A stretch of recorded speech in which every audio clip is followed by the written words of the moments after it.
Assalamualaikum warahmatullahi wabarakatuh. Darah kita beredar ke seluruh tubuh. Nah, kalau sudah sampai di ginjal, tepatnya di bagian glomerulus, maka akan terjadi yang namanya proses penyaringan atau yang kita sebut filtrasi. Nah, darah, jadi maksudnya adalah proses penyaringan darah atau filtrasi yang nantinya akan menghasilkan urin. Pada video ini anak-anakku semuanya khususnya kelas 8 akan saya ajak belajar tentang proses pembentukan urin. Oke, kita mulai. Proses pembentukan urin itu di ginjal. Ginjal manusia itu ada sepasang ya. Ini adalah organ penting yang memiliki tugas utama yaitu sebagai filtrasi, penyaring darah, dan di dalamnya membuang limbah serta racun melalui urin.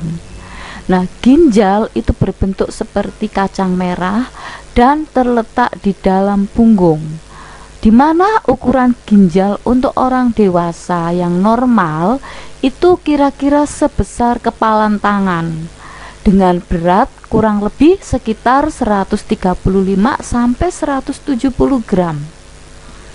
Ini adalah gambar anatomi tubuh di mana ada ginjal di situ. Ya, ini kalau kita ambil khusus bagian ginjalnya, ginjal adalah yang seperti ini. Itu ya, jadi ada satu pasang ginjal, kemudian ada ureter, ini ya, ada ureter, ini ureternya. Kemudian ada kantong kemih, ini kantong kemih, kemudian ada ada uretra. Ya, ini uretra. Nah, sekarang di mana berlangsungnya proses pembentukan urin? Proses pembentukan urin itu berlangsung di dalam ginjal ini. Jadi di sini ada bagian-bagian, ada 3 bagian, ada kulit ginjal, ada sumsum ginjal, kemudian ada rongga ginjal. Nah, di situ ada bagian yang lebih kecil lagi yang namanya nefron. Kita lihat. Nah, ini. Jadi di ginjal ada 3 bagian. Di antara kulit ginjal dengan sumsum ginjal itu ada namanya nefron. Apa itu nefron? Nah, ini nefron. Nefron adalah unit fungsional terkecil dari ginjal, di mana punya bagian itu ada yang namanya simpaioboman, di mana di dalam simpaioboman itu ada kapsul boman, ada glomerulus yang warna merah, ini ada glomerulus.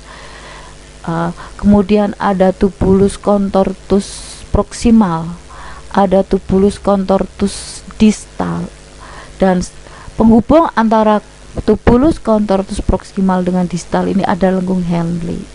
Kemudian diteruskan ke ini rongga ginjal, ureter, lanjut ke kantong kemih dan keluar melalui uretra. Dan perlu kalian ketahui bahwa nefron itu di tiap ginjal kita kan ada 1 pasang. Di setiap ginjal itu ada kurang lebih 1 juta nefron.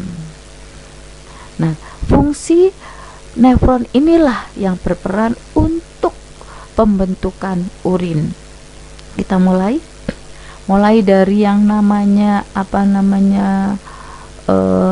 glomerulus. Di glomerulus itu terjadi filtrasi atau penyaringan darah. Nah, hasil penyaringan darah ini berupa urin primer. Urin primer itu adalah urin yang masih banyak darahnya, artinya masih banyak mengandung zat-zat yang masih berguna bagi tubuh. Bisa kalian perhatikan, ini menandakan bahwa ya. Ini menandakan bahwa masih ada zat-zat yang dibutuhkan oleh tubuh. Lah, karena urin primer ini masih banyak mengandung zat-zat yang dibutuhkan oleh tubuh, disalurkan ke yang namanya ini tubulus contortus proximal. Ini tubulus contortus proximal. Di sini berlangsung reabsorpsi. Apa itu reabsorpsi? Penyerapan zat-zat yang masih berguna oleh darah. Bisa kalian lihat di sini. Nah, ini bisa kalian lihat animasinya. Jadi sampai di tubulus contortus proximal, ini adalah tubulus contortus proximal, itu urin primer yang merupakan hasil dari glomerulus, ya, hasil penyaringan darah. Itu urin primer terjadi reabsorpsi. Apa itu? Penyerapan sari-sari makanan yang masih berguna. Siapa yang menyerap? Kapiler darah.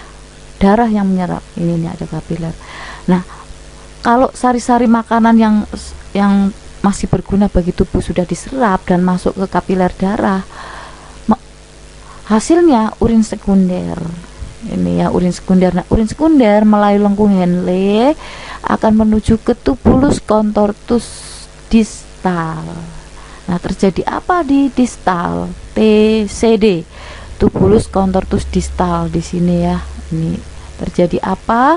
Urin sekunder di tubulus contortus distal. Perhatikan di tubulus contortus distal. Nah, ini TCD, tubulus contortus distal, saluran ya tubulus itu.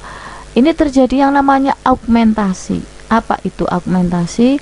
Jadi ada penambahan cairan, misalkan dari empedu, ya, dari cairan empedu. Makanya urin itu kalau keluarkan warna kuning itu karena ada cairan empedu, dan juga sisa-sisa obat mungkin yang dikonsumsi oleh tubuh manusia. Nah, ini setelah augmentasi di tubulus contortus distal menghasilkan urin yang sesungguhnya. Nah, nanti masuk ke tubulus collectivus. Urin sesungguhnya siap diekskresikan, tapi sebelumnya ditampung dulu di rongga ginjal. Untuk lebih tepatnya saya tunjukkan nih ya. Jadi di nomor berapa nih? Nomor 1 ini adalah proses penyaringan darah ya di darah ginjal. Proses pembentukan urin lah ya, melalui 3 tahap. Ada filtrasi, ada reabsorpsi, ada augmentasi, kemudian urin yang sesungguhnya masuk ke rongga ginjal di sekitar ini ya, di rongga ginjal, maka urin sesungguhnya akan turun melalui ureter. Ini ureter menuju ke kantong kemih. Nanti kalau sudah penuh kantong kemih, urin sudah penuh, maka akan keluar melalui uretra. Itu ya, itu tentang proses pembentukan urin. Jadi proses pembentukan urin ada 3 tahap, yaitu filtrasi atau penyaringan yang terjadi di glomerulus dan menghasilkan urin primer, di mana urin primer adalah urin yang masih banyak mengandung zat-zat yang berguna, masih ada darahnya, dan masuk ke tubulus contortus proximal. Nah, di situ terjadi reabsorpsi atau penyerapan zat-zat yang masih berguna kembali oleh darah, menghasilkan urin sekunder. Urin sekunder akan menuju ke tubulus contortus distal. Nah, di situ terjadi yang namanya augmentasi atau penambahan zat-zat, misalkan dari empedu atau dari tambahan sisa-sisa obat yang dikonsumsi, dan akhirnya menghasilkan urin sesungguhnya yang siap diekskresikan. Itu proses tentang pembentukan urin. Perlu kalian ketahui anak-anak, urin yang keluar, urin yang diekskresikan itu bekerja sama dengan kulit. Jadi kalau suhu tubuh kita aktivitasnya tinggi sehingga tubuh kita menjadi tinggi, maka keluarnya dalam bentuk keringat, sisa metabolisme ini melalui pori-pori kulit, dan sekaligus membuang kelebihan garam mineral ya. Jadi tapi kalau musim dingin ya, tidak kurang mengicu terbentuknya keringat, maka semua sisa metabolisme dalam bentuk cairan hampir semuanya keluar dalam bentuk urin. Itu tentang proses pembentukan urin. Semoga menambah motivasi kalian untuk belajar lebih giat lagi, khususnya tentang materi IPA anak-anakku kelas 8. Oke, terima kasih, sampai jumpa pada video berikutnya. Wassalamualaikum warahmatullahi wabarakatuh.